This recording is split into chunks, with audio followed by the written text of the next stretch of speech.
sana sini, sana sini, sana sini, bahkan sampai habis-habisan. Kalau nggak sembuh, suteres, depresi, capek kali hidup kau. Amin. Lu stres juga lo. Orang sakit berobat sana sini, tapi kalau nggak sembuh-sembuh stres lo. Perempuan ini bisa jadi ngalamin stres. Colek kanan kiri Anda, lihat tampang lu sih gue rada curiga soalnya. Siapa tahu sebelah Anda lagi stres banget. Hari-hari ini nggak sedikit orang yang ngalamin stres, orang yang ngalamin depresi. Hari-hari ini banyak orang nggak boleh kesenggol dikit. Kesenggol dikit langsung, apa lu? Jalan di mall ada orang mikir, kayaknya pernah ketemu ya.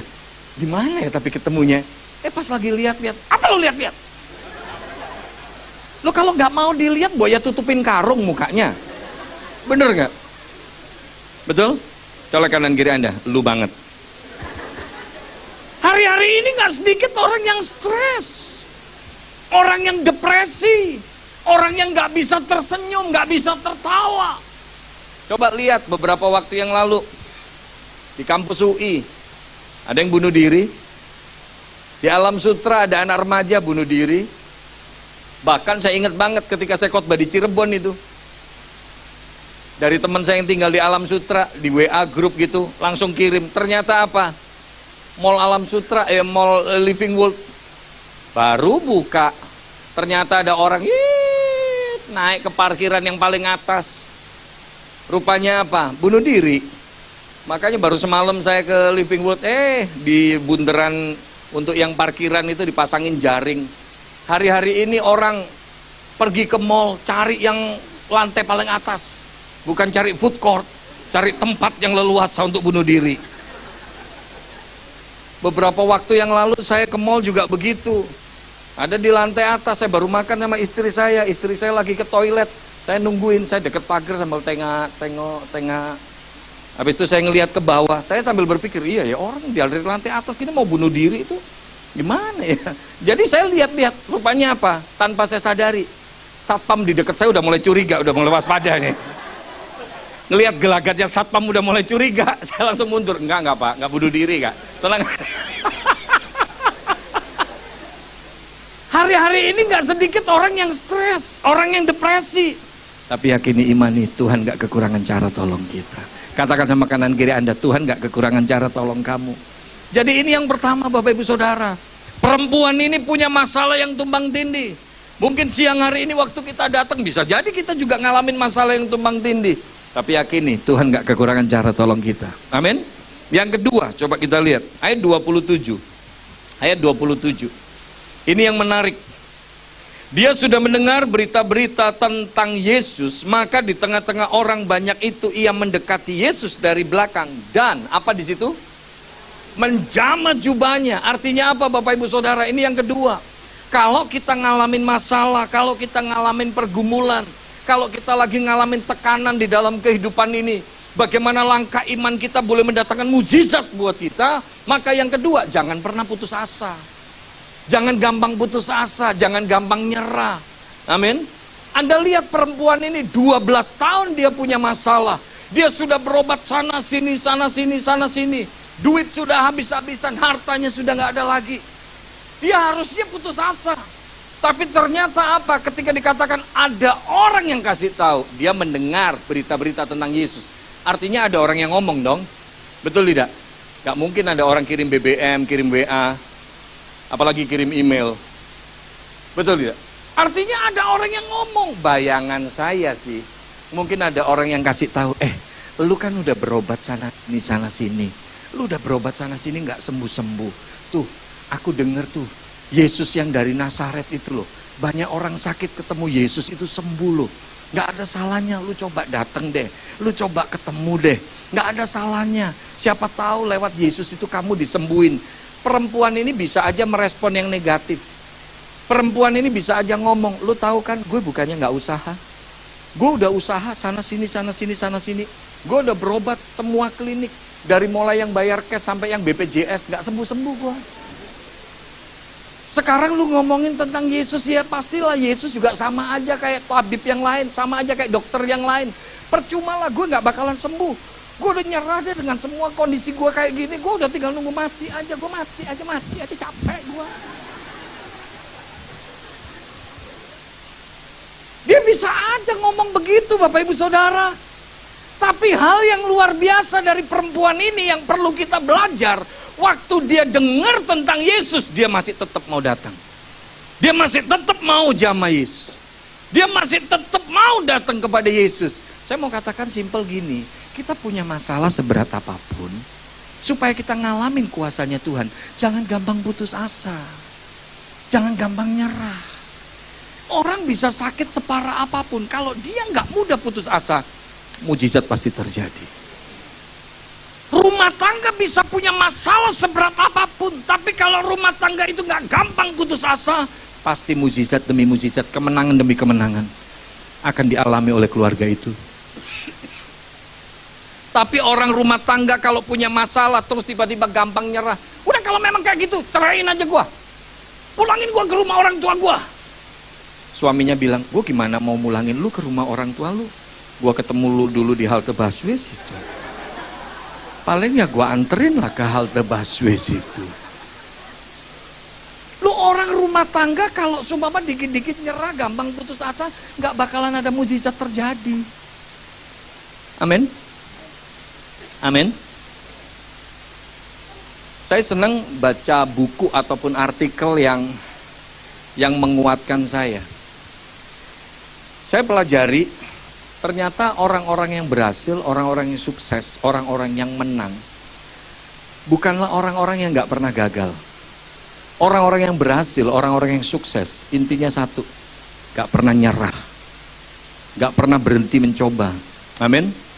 Baru beberapa waktu yang lalu, kurang lebih 2 bulan setengah, 2 bulan lah kurang lebih. Istri saya tunjukin, Hani ini ada satu artikel ini bagus.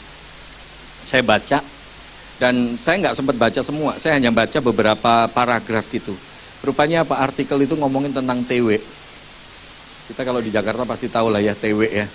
Tommy Winata, itu bos gede, bosnya Arta Graha. Betul tidak? Tapi betapa kagetnya saya waktu baca artikel itu. Ternyata Tommy Winata ini dulunya kuli bangunan. Ada yang tahu nggak? Nggak ada yang tahu kan? Kita cuma taunya bahwa, wih bos gede itu. Ternyata saya baru ngerti 2 bulan yang lalu itu. Dia itu tadinya kuli bangunan. Dan dia sempat jadi kepala proyek gitu, bayangan saya mandor proyek atau apa gitulah. Dan di situ ketika dia diwawancara dia ngomongin tuh, ketika ditulisan itu. Dia ini tadinya coba usaha ini gagal, usaha ini gagal, usaha ini gagal, usaha ini gagal. Ada banyak usaha yang dia coba gagal. Mungkin kalau Tommy Winata punya tetangga orang Tegal, tetangganya udah ngomong itu, nyongnya kepriben ya gagal maning, gagal maning. Dan Tommy Winata mungkin bilang, ya ora kapak-kapak lah coba maning. Gitu. Pak, Bu, Tommy Winata juga ngalamin gagal lagi. Tapi ternyata apa? Dia nggak pernah nyerah sampai akhirnya dia sampai detik ini dia jadi bos gede. Anda kalau jalan di jalan raya, Anda lihat tuh ada beberapa bus yang keren tuh. Di belakangnya biasa ada ditulis karoserinya Adi Putro. Saya kenal dekat sama bosnya ini. Saya udah 10 tahun lebih khotbah di perusahaan itu. Dan rupanya apa? Itu tadinya cuman bengkel ketok di garasi. Dan bahkan bosnya itu sempat ngalamin jadi naik angkot dulu. Itu orang Malang itu. Saya waktu diceritain, wih luar biasa.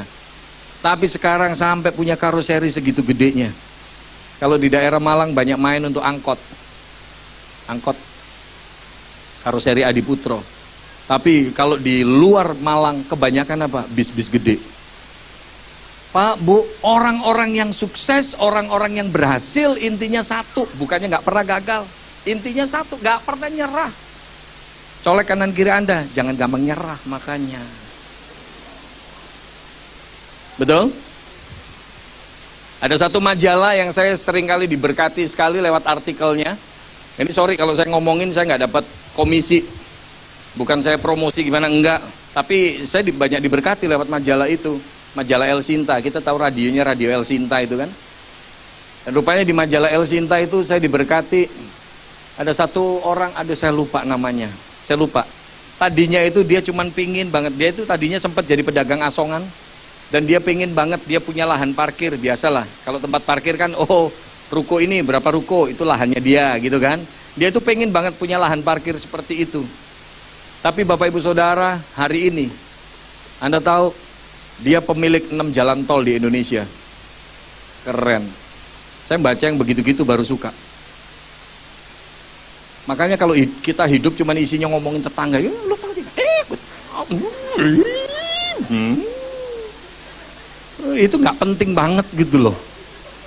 Kita ini seringkali anak Tuhan nggak berpikir besar gitu, nggak ngomongin hal-hal yang besar, tapi ngomongin yang kecil-kecil. Tetangga pakai kalung nggak pakai kalung diomongin, bener nggak? Betul? Ini khususnya kaum wanita nih, ibu-ibu ini seringkali senang banget ngomongin yang begitu. Itu hilang enggak banget gitu. Tetangga pakai kalung, lu tahu nih ya? Kalung secuil aja pamer. Lembok ya biarin kalung-kalungnya dia, leher-lehernya dia. Kalau kita ngirim, pergi aja sono ke Tanjung Priok beli rantai kapal situ pakai. Ngapain sih kok heboh ngomongin itu? Betul? Ya kan Pak? Nanti kalau ada orang nggak pakai kalung diomongin, lu lihat deh lehernya dia, gersang kayak pedang gurun.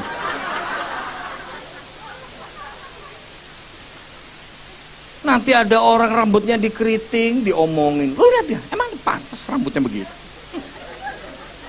Nanti kalau ada orang rambutnya dicatok, dilurusin. Lu lihat dia, kayak tikus kejebur got. Mulut itu kok, aduh. Astagfirullahaladzim.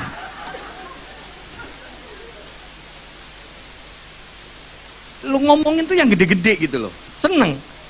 Punya ngimpi yang gede gitu loh. Itu asik banget. Betul? Betul? Dari majalah itu saya juga diberkati lagi lewat satu artikel. Tadinya itu cuma pedagang minyak itu. Pedagang minyak keliling. Bukan kerja di Pertamina loh, bukan. Pedagang minyak keliling. Minyak. Yang begitu tuh. Tapi rupanya apa? 3 tahun yang lalu dia berhasil membangun 2.500 rumah di Bogor. Dia jadi seorang developer, pedagang minyak. Keren. Keren. Amin. Anda kalau pergi ke Bandung, nggak usah ke Bandung lah, sekarang di Jakarta juga banyak. Tapi itu asalnya dari Bandung. Kita lihat tuh, kalau Anda ke Bandung, banyak banget yang namanya brownies kukus apa? Amanda. Brownies kukus Amanda. Tadinya itu cuman memulai dari 5 atau 6 loyang gitu. Taruh di satu meja aja. 5 atau 6 loyang. Tapi hari ini tiap hari ribuan loyang. Keren. Itu loh. Ngomongin tuh yang begitu, menginspirasi. Amin. Orang yang berhasil intinya satu, gak pernah nyerah. Kalau Anda pergi ke mall atau pergi ya di beberapa tempat, ada kan yang namanya outlet kopi, namanya Semerbak Coffee. Saya cuma nggak tahu sekarang udah berapa tuh outletnya. Nanti Anda bisa nanya sama Mbah Google, ya. Anda bisa nanya sama Grandpa, Mbah Google itu, kakek Google itu. Itu ternyata tadinya orang korban PHK, Bapak Ibu Saudara. Dia kena PHK, dia bingung. Ini mau kerja apa? Anak istriku gimana? Ini buat hidup, waduh bingung. Tapi rupanya apa? Ketika dia nongkrong di tengah kebingungan dia lihat logonya Starbucks. Dia lihat logonya Starbucks, mulai ngeklik. Tak, iya ya. Kalau ada Starbucks di mana-mana, artinya di mana-mana ada orang doyan ngopi. Meskipun banyak orang nggak suka kok kopi. Tapi kalau Starbucks bisa buka di mana-mana, pasti ada orang suka kopi. Mulai dia berpikir dagangan kopi. Orang sudah familiar, orang sudah hafal dengan Starbucks. Makanya di Indonesiain sama dia. Itu kan gampang tuh. Makanya dibikin sama dia Semerbak. Semerbak. Itu idenya lucu juga tuh. Dan dibikin juga hijau begitu. Sama lah kayak pecel lele lela.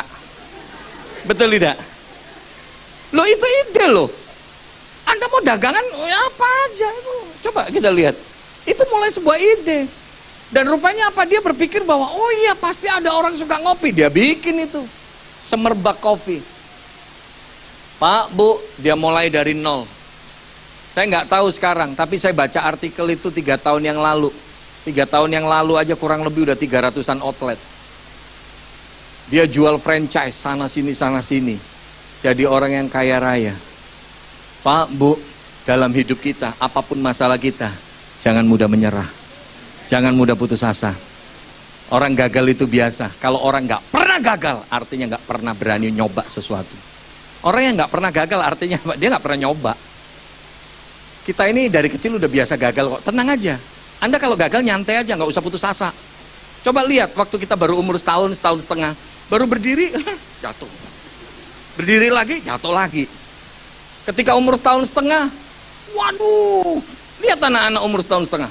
Lari kenceng, nggak bisa ngerem, mentok tembok, mentok meja, pala benjol. Kita udah biasa jatuh dari kecil. Jangan pernah putus asa. Amin.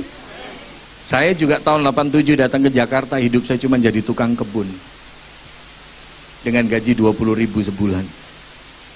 Sampai detik ini saya ada. Semuanya anugerah Tuhan. Ibu saya cuma pembantu. Saya cuma tinggal di rumah petakan yang 2,5 kali 3 meter. Saya nggak pernah kepikir punya hidup seperti ini. Tapi yang saya alami apa? Firman Tuhan digenapi. Apa yang nggak pernah dilihat mata, nggak pernah didengar telinga, nggak pernah timbul dalam hati, itu yang Tuhan sediakan. Makanya ini ya di kesempatan ini saya sekalian pamit lah sama Pak Albert juga. Bisa jadi ini khotbah terakhir saya di sini. Karena apa? 2 minggu lagi nanti tanggal 18 kalau Tuhan izinkan, insya Allah gitu ya. Kalau Tuhan izinkan, saya sama istri dan sekeluarga nih sama anak-anak kita pindah, bukan tinggal di kota Jakarta lagi yang gede gini. Kita tinggal di desa yang kecil gitu. Satu desa yang kecil. Kita pindah ke New Zealand, Bapak Ibu Saudara. Kita pindah ke sana. Jadi ya karena istri saya lanjut S2 di sana, karena dia ngejar Samsung. Dia mau bersaing dengan Galaxy Note. Samsung kan udah sampai S7 kan. Nah, dia nggak mau ketinggalan tuh. Dia kejar S2. Kalau saya bagiannya S Teller sama S Doger aja. Makanya banyak temen bilang, ngapain sih lu pergi ke sono? Di sono sepi. Sono nggak kenal siapa-siapa. Saya nggak tahu di depan kayak apa. Nggak ada sahabat, nggak ada keluarga, nggak ada temen. Saya kalau di Jakarta, saya seringkali katakan ibaratnya dompet saya ketinggalan. Saya nggak susah hidup. Di Jakarta saya tinggal jalan kaki kemana pasti ketemu temen. Ibaratnya segelas air sama sepiring nasi, gampang didapat. Karena apa? Teman saya banyak. Tapi di sana saya nggak ngerti hidup saya gimana. Tapi saya cuma sharingkan sama istri saya, kadang istri saya juga nguatin saya. Kalau kita mau berhasil, intinya satu, jangan pernah putus asa. Jangan gampang nyerah. Saya seringkali bilang sama teman-teman, kalau di sini saya diberkati Tuhan, di ujung desa manapun pasti ada berkat Tuhan. Amin. Ini yang kedua, jangan pernah putus asa. Colek kanan kiri Anda, jangan gampang putus asa makanya. Yang ketiga, masih kuat? Kalau nggak kuat kita tutup dalam doa. Masih kuat ya? Kita lihat yang ketiga, ayat 27. Ayat 28, ayat 28. Nah, ini ada yang menarik Bapak Ibu Saudara, ayat 28. Sebab apa di situ? Oh, sebelum itu, sebab katanya. Artinya kan dia ngomong. Betul? Artinya dia ngomong. Sebab katanya. Apa yang dia katakan? Di situ dibilang apa? Asalku jamah saja jubahnya, aku akan sembuh. Ini yang ketiga. Kalau kita mau ngalami mukjizatnya Tuhan, kalau kita mau ngalamin pertolongan Tuhan, maka yang ketiga miliki perkataan iman. Ngomong yang positif, ngomong yang baik, jangan suka ngomong yang negatif. Berapa sering kita nggak ngalamin mukjizatnya Tuhan karena apa? Omongan-omongan kita negatif, bukan positif, betul tidak?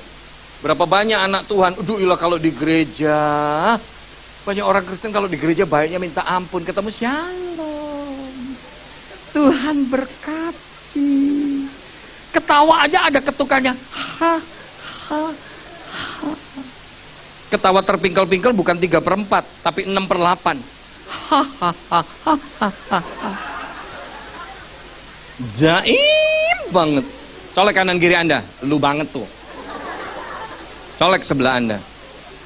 Kita kalau di gereja kadang-kadang baiknya minta ampun, tapi kalau sudah selesai ibadah nih loh, seringkali kita nggak jaga omongan kita. Betul tidak? Kadang-kadang di rumah tangganya anak-anak Tuhan, tapi omongannya astagfirullahaladzim. Suami ngolokin istri, dasar lo perempuan bego lo. Nanti istri ngolokin suami, dasar laki-laki bego lo. Saya mau katakan gini loh, kalau ada suami ngolokin istrinya bego, yang lebih bego suaminya. Lo udah tahu itu perempuan bego, kenapa lo kawinin? Lo ya kan ngawinin lebih bego. Betul tidak? Amin. Kalau ada istri ngolokin suaminya bego, yang lebih bego siapa? Nah itu Anda tahu jawabannya. Udah tahu tuh laki-laki geblek. Kenapa Anda mau dikawinin? Kadang-kadang ada orang tua ngolokin anak, sono lu, dasar bego. Kalau ada orang tua ngolokin anaknya bego, saya mau tanya sih, itu bibitnya dari mana?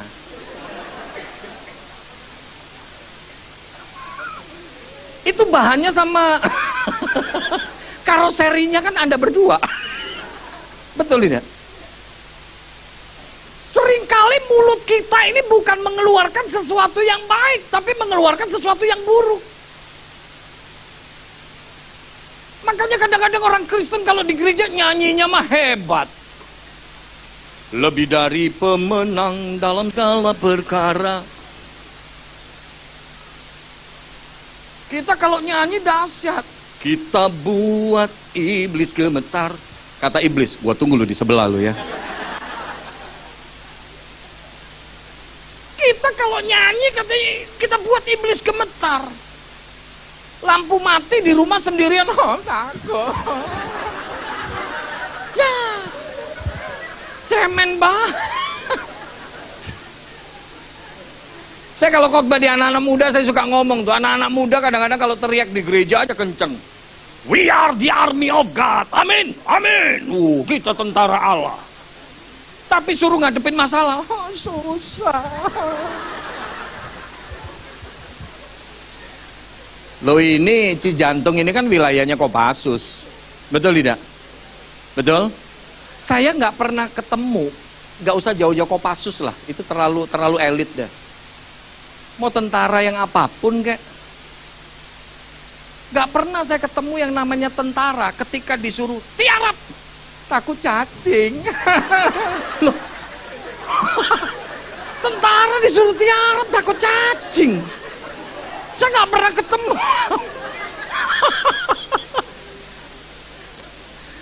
Gak pernah ada ceritanya seperti itu. Betul tidak? Kita di gereja katanya tentaranya Allah. Disuruh ngadepin masalah, oh susah. Miliki perkataan yang positif. Betul? Amin. Ketika kita ngadepin masalah, harusnya tetap positif. Tuhan, aku tahu masalahku gak gampang. Aku tahu masalahku berat banget. Tapi yang aku tahu lewat masalah ini pasti Tuhan ajar aku sesuatu. Aku tahu lewat masalah ini pasti ada maksud Tuhan yang baik. Katakan sesuatu yang positif. Betul tidak? Kadang-kadang kita jadi anak Tuhan suka ngomong, gue gak tahu ya jadi orang kenapa gue itu orangnya suek banget. Tahu suek kan? Apes banget gitu. Gue tuh jadi orang gak pernah untung, gak pernah hoki lo. Suek banget ya, jadilah nurut perkataanmu. Apes hidupmu. Di sini saya mau tanya, siapa yang udah punya anak mantu? Yang sudah punya anak mantu? Yang sudah punya cucu? Nah ini saya seringkali kalau khotbah di UMAS atau di lansia saya suka ngomongin, Pak, Bu, Om, Tante, Opa, Oma tolong ingat, katakan sesuatu yang baik sama anak mantumu atau cucumu. Jangan suka ngomong yang negatif. Kadang-kadang kalau kita marah, gue sumpahin lo hidup lo susah lo, melarat. Ya jadi melarat lah anak cucumu. Ingat, katakan sesuatu yang positif. Amin. Kita kalau ketemu cucu ngomong yang baik. Hei sini sayang, sini, dekat-dekat lah kau sama Opung, sini sayang. Kamu ulangan kan, Opung mau doain apa buat kau? Tuhan berkati ya sayangnya. Cucu yang baik kau. Cucu yang cantik, cucu yang pintar. Jadi anak Tuhan yang baik ya sayangnya.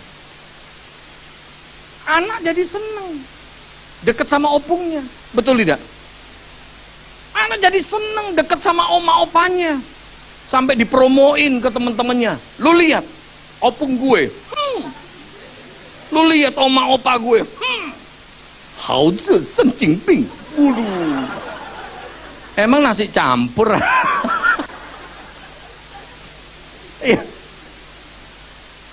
Loh tapi kalau kita jadi nenek, jadi kakek yang suka ngomong jelek, ketemu cucu isinya dasar bego lu, bego. Cucu kita langsung ngomong ini ilah, nih opung gue tukerin juga nih di OLX. Kalau enggak gue masukin ke Lazada. Betul. Ngomong yang baik. Amin. Ngomong yang baik. Perkatakan yang baik. Kenapa saya bisa bicara begitu? Pak, Bu, saya ini dari kecil udah bosen dikutukin. Kakak-kakaknya ibu saya dari dulu karena kelakuan saya ngamburadul, ngerokok, mabok, judi, hidup berandalan, gerombolan sama tukang-tukang copet, ya gimana enggak? Hidup saya dari SMP kelas 1 saya jadi kenek angkot di terminal. Jadi kalau orang-orang di terminal, sopir angkot, kenek angkot, ya siapa-siapa yang tukang copet di terminal ya tahulah. Cuman kan nggak mau rese, sama-sama cari makan. Saya di Wonokromo itu di Surabaya. Hidup saya seperti itu, kakak-kakaknya ibu saya sering kali bilang, duh anak kelakuannya kayak gitu, nggak bakalan punya masa depan. Udah dicap kayak gitu, dikutukin kayak gitu. Oh anak kelakuannya kayak gitu, nggak bakalan bisa tobat. Kalau sampai dia bertobat dunia kiamat. Sampai sekarang saya udah pelayanan nggak kiamat-kiamat gitu kan. Tapi yang saya tahu gembala saya sering kali katakan, Sam, orang boleh ngomong kamu nggak punya masa depan. Di dalam Kristus kamu punya masa depan. Sam, orang boleh ngomong kamu nggak bisa berubah. Di dalam Kristus kamu ciptaan baru. Kamu pasti bisa berubah.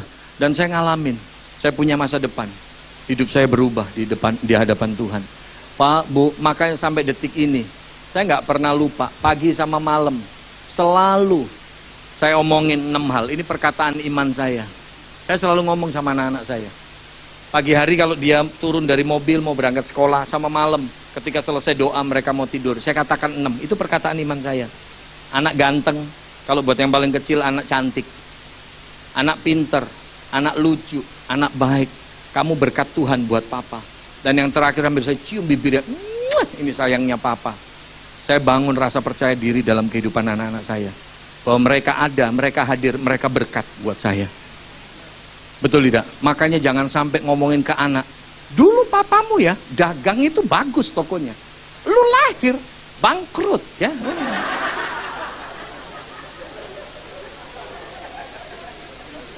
Dulu papamu sukses tuh karirnya. Lu lahir, kena PHK.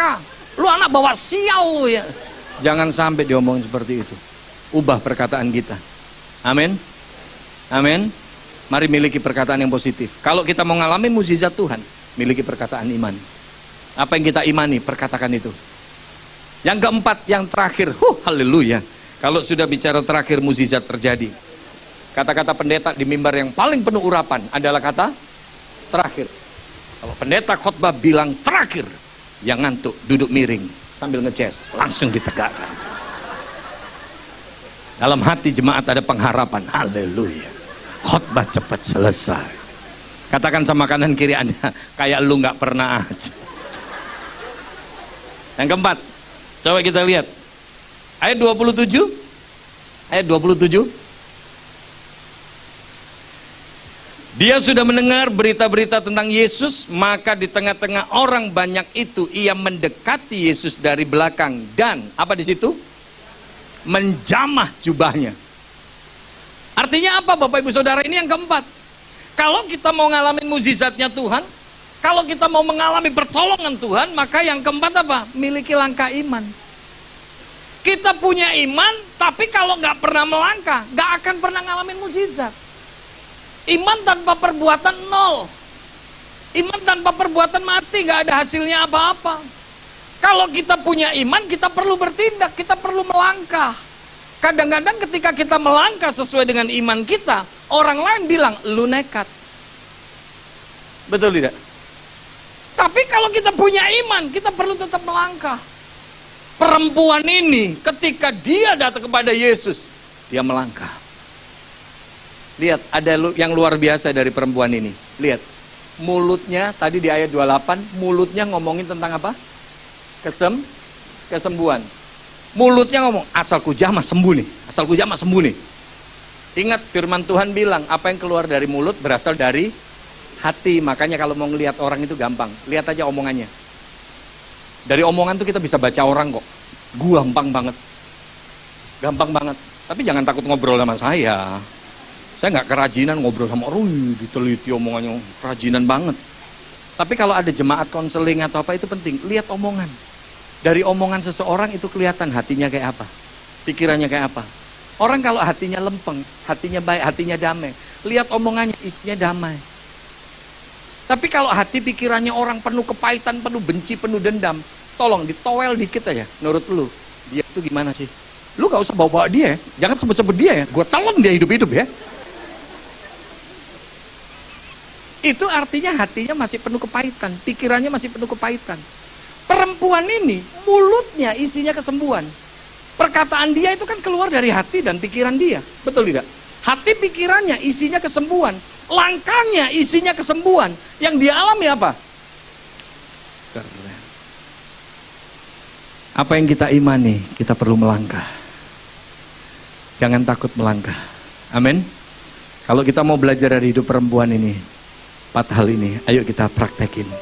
Perempuan ini punya masalah tumbang tindih. Tapi ingat yang kedua, perempuan ini apa, Bapak Ibu? Enggak putus asa. Dalam hidup kita, jangan pernah putus asa. Jangan pernah nyerah. Tapi kita harus tetap berserah sama Tuhan. Jangan pernah nyerah, jangan gampang putus asa. Mungkin rumah tanggamu ngalamin pergumulan yang berat. Mungkin apapun yang kau alami hari-hari ini, ibaratnya kita lagi di padang gurun. Kita ngalamin pergumulan yang berat. Jangan gampang putus asa. Tapi yang ketiga, yang perlu kita belajar apa? Miliki perkataan iman. Ngomong yang baik, ngomong yang positif. Jangan suka ngomong yang negatif. Terhadap diri kita, terhadap pasangan kita, terhadap anak, mantu atau cucu kita, bahkan terhadap masalah-masalah kita. Karena nggak ada sesuatu pun yang negatif di mata Tuhan. Tuhan selalu rancangan yang positif. Dan yang keempat apa? Miliki langkah iman. Mari kita bangkit berdiri sama-sama.